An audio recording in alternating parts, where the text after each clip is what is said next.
Un mot de sport dans ce 22h. C'est ce samedi que le Wakria AC de Bokeh a quitté Conakry pour se rendre à Ouagadougou pour tenter de défier le club burkinabé Salitas FC au compte du premier tour préliminaire de la Coupe de la CAF. Reportage Moussa Kamposouma, Mohamed Bangoura.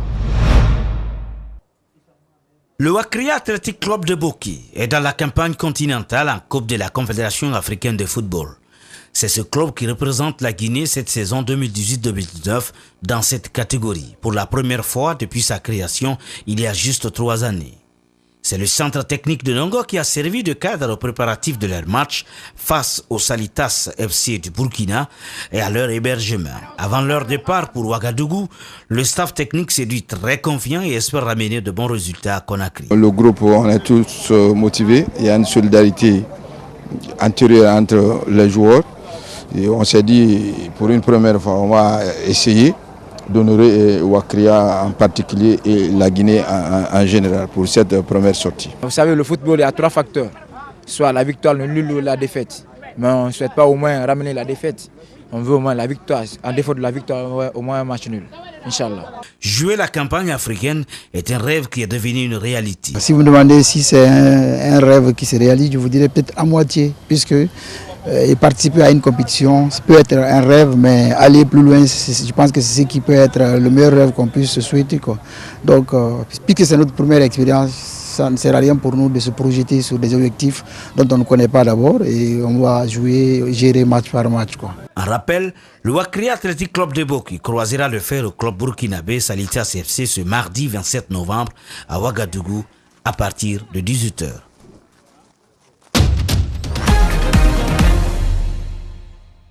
À présent, l'actualité à l'étranger. En plus bref, explosion dans un feu de barricade, jet de pierre contre gaz lacrymogène, pavé décelé sur la chaussée. Comme vous le constatez sur ces images, des échauffourées ont éclaté ce samedi sur les Champs-Élysées, envahis par des milliers de gilets jaunes, malgré l'interdiction de la préfecture de police qui a d'ailleurs procédé à des arrestations. À propos, suivez la réaction du ministre de l'Intérieur, Christophe Castaner, qui met en cause Marine Le Pen pour les heurts intervenus sur les Champs-Élysées. Suivez. À l'appel de Marine Le Pen, qui avait invité les manifestants à venir sur les Champs-Élysées, effectivement, près de 5000 personnes sont mobilisées.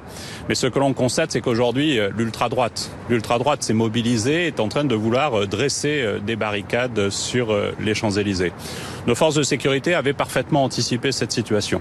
Et donc, petit à petit, l'ensemble des obstacles qui sont mis sur les Champs-Élysées sont neutralisés. Les forces de l'ordre avancent avec des moyens d'intervention qui permettent d'éviter tout blessé. Les lanceurs d'eau, vous avez pu le voir, l'usage de bombes lacrymogènes qui permettent justement de repousser les assaillants, repousser les séditieux. Parce que ce que je constate depuis ce matin, à travers cette mobilisation de l'ultra-droite, c'est qu'au fond, les séditieux ont répondu à l'appel notamment de Marine Le Pen et veulent s'en prendre aux institutions, comme ils veulent s'en prendre aux parlementaires de la majorité. Voilà, mesdames, messieurs, c'est la fin de ce journal. Merci à tous de l'avoir suivi. Merci aux équipes en régie et en édition. Ce journal est à revoir sur notre site espacetvguinée.info. Très bonne soirée à tous.